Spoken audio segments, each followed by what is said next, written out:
So recent events has got me thinking, as it should, about racism, prejudice, things in our society, the way we treat each other. And it led me back to, particularly in the British Empire, North America, the colonies. But this happens the world over, and it happens the world over throughout history, and it happens throughout the world now. We treat each other with prejudice and unfairly. And as a consequence to these thoughts and going back through history and trying to understand people's attitudes, I wanted to explore this game, and I want to explore this game with you. But it's not going to be a political discussion, it's a game. I want to show you the game. But hopefully, if I show you the game and it makes you think and start exploring your own personal perspectives and the historical perspective and why people are the way people are, then hopefully that's a good thing from a board game channel perspective. But the thing about games is they're a wonderful platform and an art form for exploring stories, for exploring history. They're not just about winning.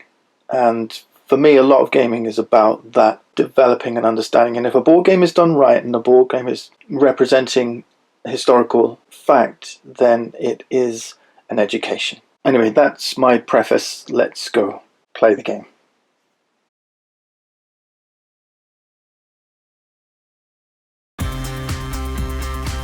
Hi, welcome back to Box to Lights, and welcome to this demonstration of PAX Emancipation.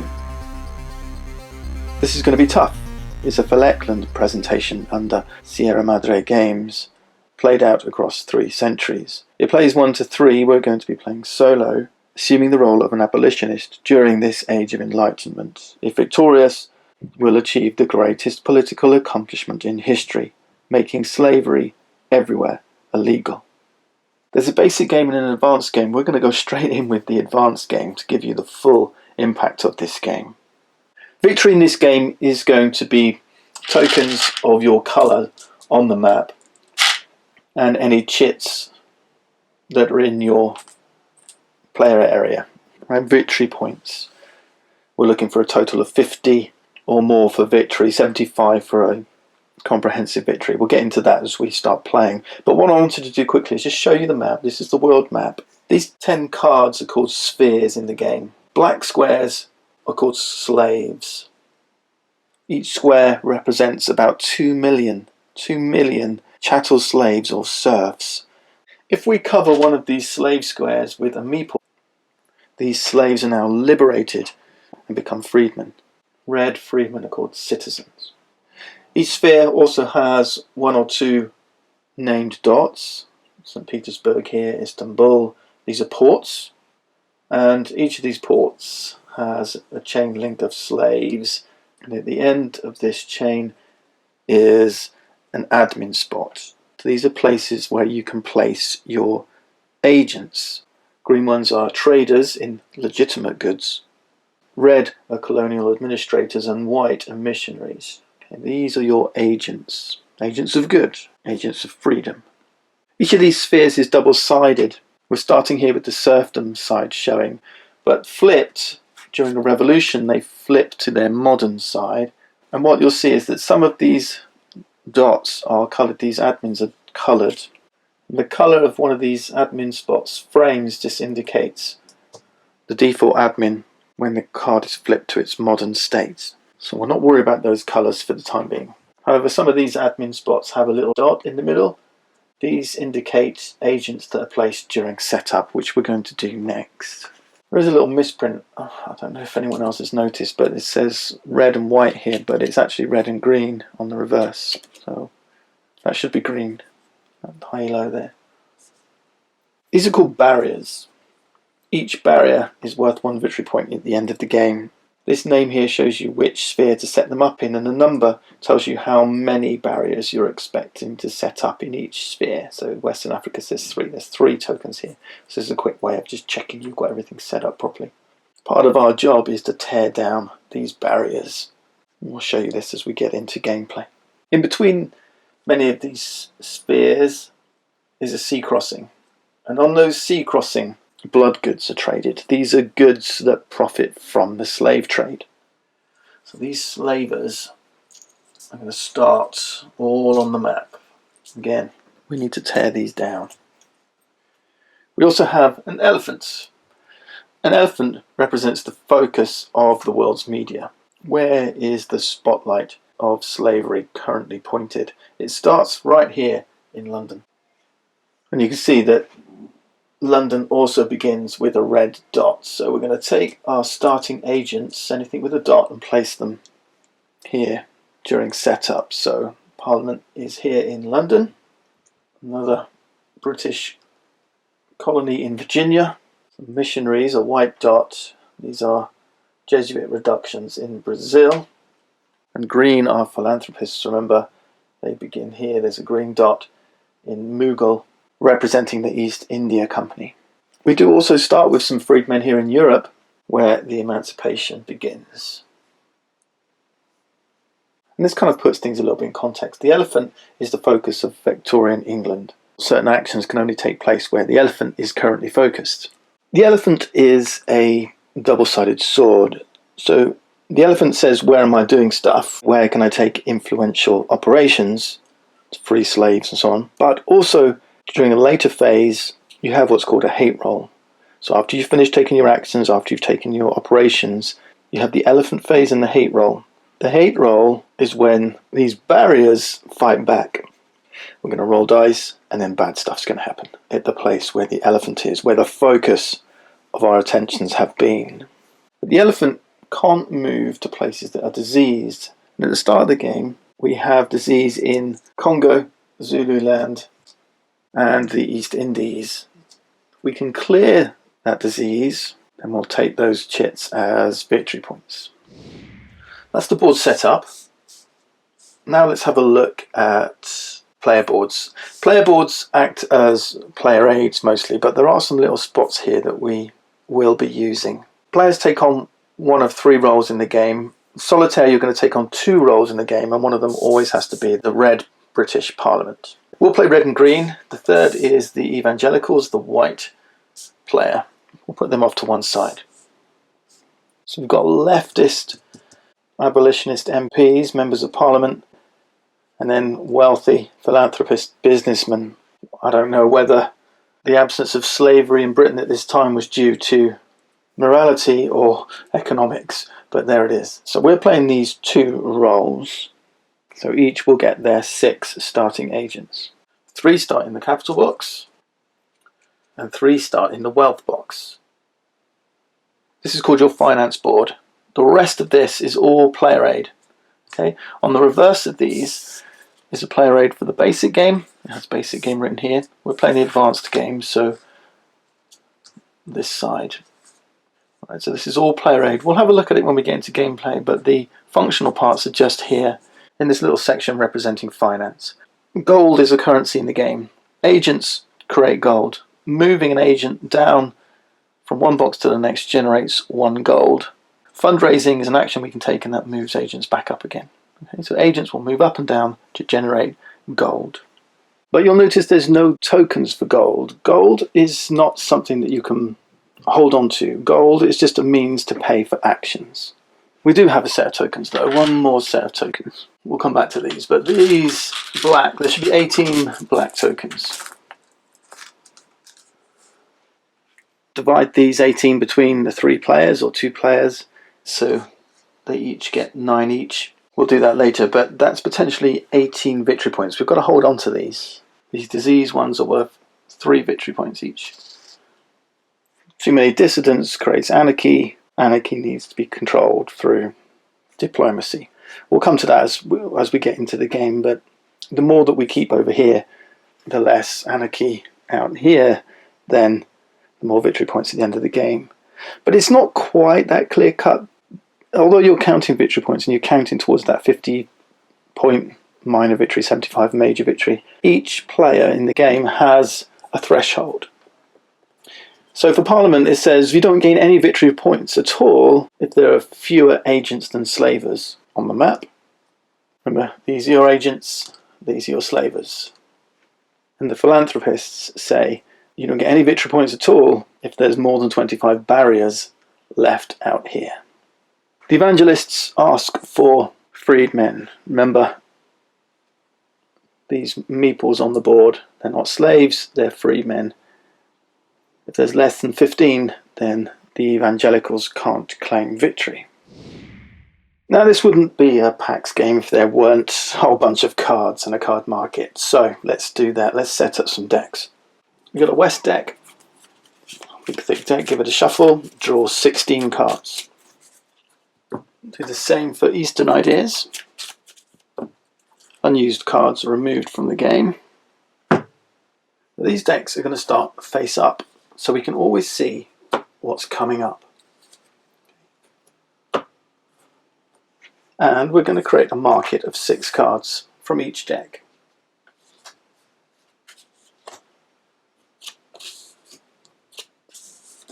Remember, the decks at the top are not part of the market, so if you want to separate them slightly, do. These market cards will give you access to other actions or ops by placing your agents on them. You can also kind of buy these cards. It's called legislate. And if you legislate a card, you remove it from the market and you place it in a splay. These 2 splays begin the game with just 2 cards: Bill of Rights and General Will. Leave some space below, because they can grow as we legislate more and more ideas from the market. Legislating these cards into displays enacts their impact icons, things like breaking down a barrier or gaining an agent. The spots on the right hand side, these are the ops, these are the additional actions that your agents can perform. There's rules about which cards you can place in which display, and we'll come to that during gameplay. Finally, we've got a whole bunch of revolutionary cards. We'll keep those to one side for now. Right, let's push on with the first turn of the game. Player orders like this: red, green, white. Okay, so we're playing red, green. So red first, Parliament first. It says we don't get any victory points if the number of agents on the map is less than the number of slavers. So why don't we think, there's 2 ways of doing that: put more agents out or remove slavers. So let's give ourselves an objective. Let's try and remove a slaver, one of these brown ship-shaped chits. Try saying that 3 times quickly. Ship-shaped chits. Okay, how do we do that? I should add also, I'm using the rules as written in the book. With Sierra Madre games, there's always a living rule set. The rules will evolve. So you'll buy the game, go to Sierra Madre website, there'll be a PDF there or a Google Doc or something that says these are the living rules that evolve over time. Designers are like that. They always want to try and improve on stuff, especially if it's a complicated game with a complicated rule set. They always want to be evolving the game. It doesn't devalue what you've got, and we're going to show that. What we've got in the book is a game that plays perfectly well. Well, this process is going to look something like this. First off, we need a ship. Shipbuilding's an action. Then we install a marine on that ship, and we perform gunboat diplomacy to destroy this ship. First phase is to take our actions. Then we're going to take a series of operations. These are the things that the market cards provide. Then we've got the elephant phase and the hate roll. The elephant phase will move the elephant unless we've used the elephant. These operations, and there's an action here too that uses the elephant. The hate roll is going to do bad stuff at where the elephant is. And then we get the pogrom roll. I confess I've never heard the term pogrom. Eklund tells us these are officially tolerated attacks against a target group, typically against a religious or ethnic group, but they're going to target our freed peoples and agents. So let's start with a shipbuilding action. It tells us it's going to cost us 3 gold. So let's grab a ship and think where we want to place it. Let's assume we place it here. It's going to cost us 3 gold, so we need to use our agents here on our finance board to generate that 3 gold. Moving down one box to another generates 1 gold, so we can go 1, 2, 3. That's 3 gold. In addition to 1 ship, the shipbuilding action also gives us +1 debt agent, it says. So we're going to add an agent to our board. So from the supply, we grab an agent and we're going to place it in the debt box, a debt agent. Then also, as a bonus for being the red player, we get to add a marine and then do gunboat diplomacy if we wish. So at the moment, this is a merchant ship. This merchantman immediately sets up an underground railroad between 2 spheres, one of which contains the elephant. Okay. This sets up a special condition.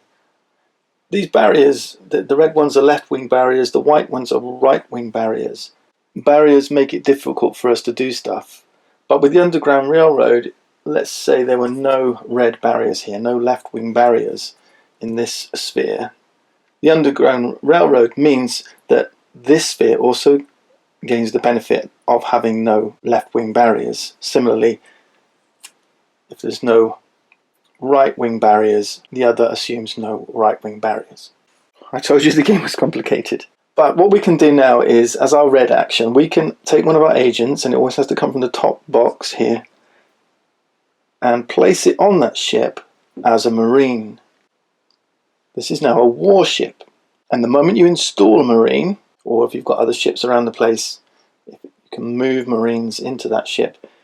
If you install a marine or move a marine into a ship, you're turning it from a merchantman into a warship, then you can immediately enact Gunboat Diplomacy. Only the red player can install marines. What you'll note too is if you take the fundraiser action, we'll talk about in a second, the red player can also at that point install a marine or move existing marines. But once installed, or divested I think they say, the marine on a ship, any player can move them around, and that's done through a maritime op, which we don't have any of right now. Okay, what about this Gunboat Diplomacy? That gives us one of three options. First, we can take away anarchy from adjacent spheres. Okay, these discs here, remember, we don't want those out there, we want them here. Anarchy will also trigger pogrom rolls, bad things. Importantly, if all 18 of these anarchy are out here on the map, we immediately lose the game. That's an immediate fail. That's the only immediate game-ending fail condition. The second thing we can do is claim an embargo barrier. So on these two spheres, which we've installed on Marine, we could claim this purple one. That might not be a bad idea. So I could right now take this, that's a victory point, place it in my player area, that's a barrier down. What's this one? The continental system. Or finally, we could do a piracy roll and seek to get rid of this slaver, which at the moment is benefiting from the North Atlantic cotton trade. Let's do that. This is where we use our dice. We can choose how many dice to roll, 1 to 4, but it's going to cost us. If we choose 1 die, it's going to cost us 1 gold. If we choose 2, it's 4 gold. It's the number of dice squared. So if we choose to roll 3 dice, it's 9 gold. To succeed, our die roll has to exceed the number of slaves currently in these two spheres combined. So at the moment there's 4 freedmen in Europe and 3 lots of slaves in the colonies. We need to get higher than a 3. So rolling just 1 die is risky. Gives us a 50-50 chance. But it's doubly risky because if we roll just 1 die, we also expose ourselves to corruption. Doesn't matter if we succeed or fail. Even if we, say, rolled a 4, which is higher than a 3, corruption would occur. Because if the die face matches one of these numbers on this token, 1, 2, 3 or 4, then we must return a barrier, one that we've previously taken, and if we can't, then anarchy occurs. We paste one of these black tokens out here. So I'm going to pay 4. I really want this to succeed. And roll 2 dice, right? 2 squared is 4. 4. The cost of 4. So we're looking higher than 1, 2, 3. Higher than 3. We got a 9. We're successful. So we take this chit. We will remove the cotton trade between the colonies in Europe. This is a victory point. That was our first action, shipbuilding. And we haven't got much gold left. We've got 1 gold left. And for my second action, one thing I can do is fundraise. I'm deeply in debt right now. I've got nothing in capital. Fundraising is a 3-step process. You divest, collateral, and then capital accumulation. Okay, it says here, divest, collateral, capital accumulation. It's a 3-step process. So the first step is to divest. Pull any of your agents, not meeples, agents, back from the board into the wealth box. Collateral means if I have agents in capital, I can push them down to wealth and bring 1 up from debt. Okay, so if I had 3 here and 3 here, I could move 3 down and 3 up. And then finally, capital accumulation is where you move everything from wealth back up to capital. Now at the moment I'm in a poor situation, my finances are dire. Liberation comes at a price, but I'm not going to worry about it for now. Instead, what I'm going to do is Syndicate. I'm not going to worry about it, we're trying to learn the rules. And we'll learn how to recover from debt. It can be done. So instead what we're going to do is we're going to take the Syndicate action. Now the Syndicate action is a market action and an agent action. We're going to go to the market and we're going to spend our topmost agent. Now we really are deep in debt.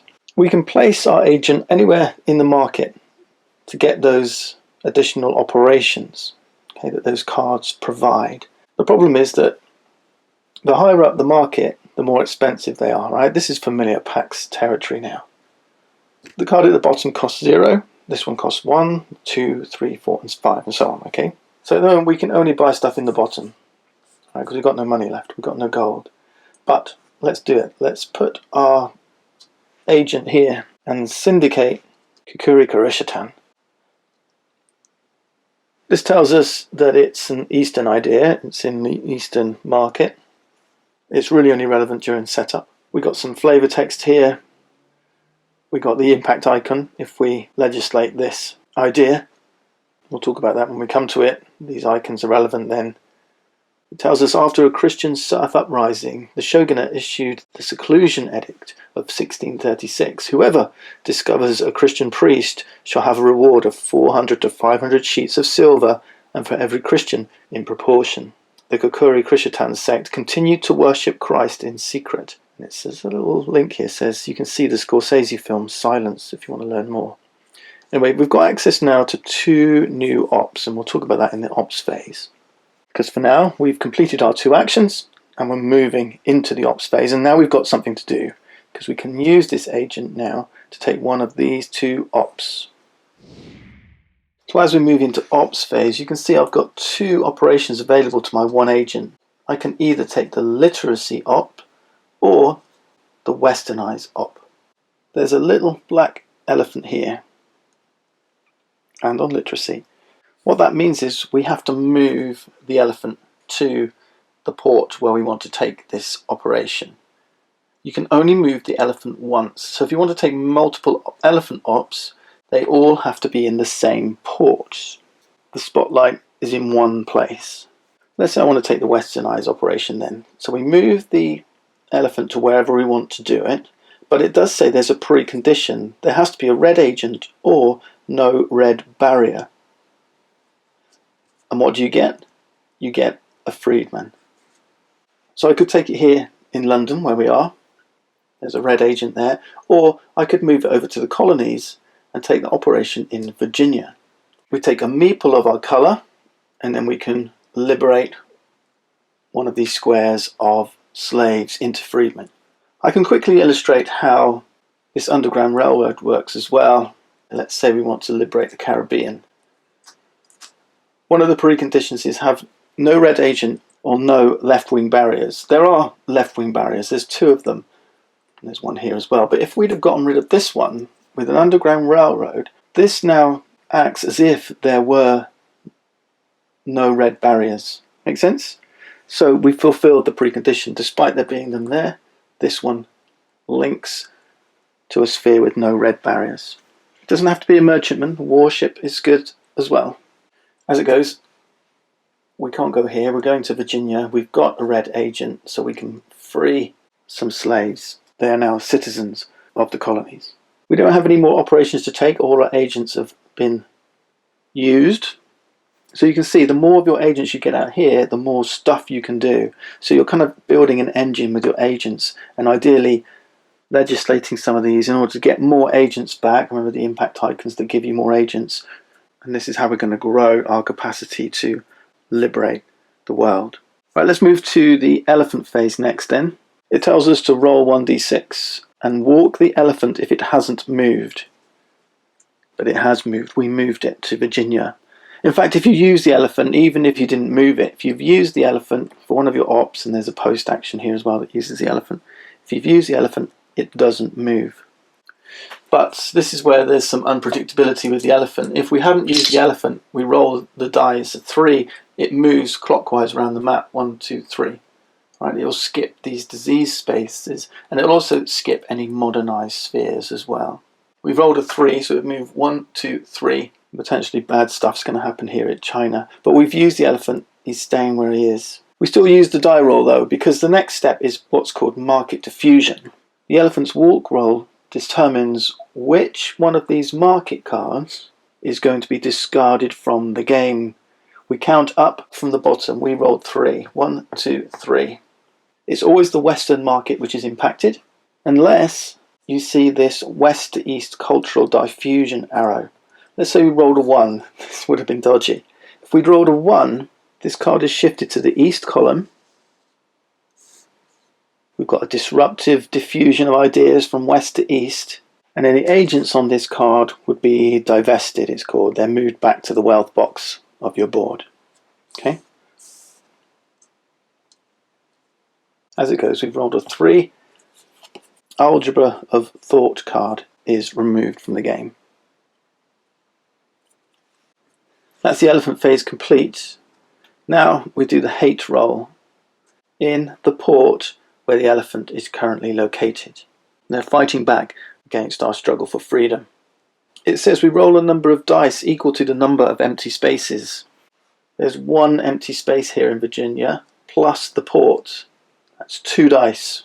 So even if all these are freedmen, even if we were here in London, then it would be 1 die. Okay, we've got 1, 2, 2 dice.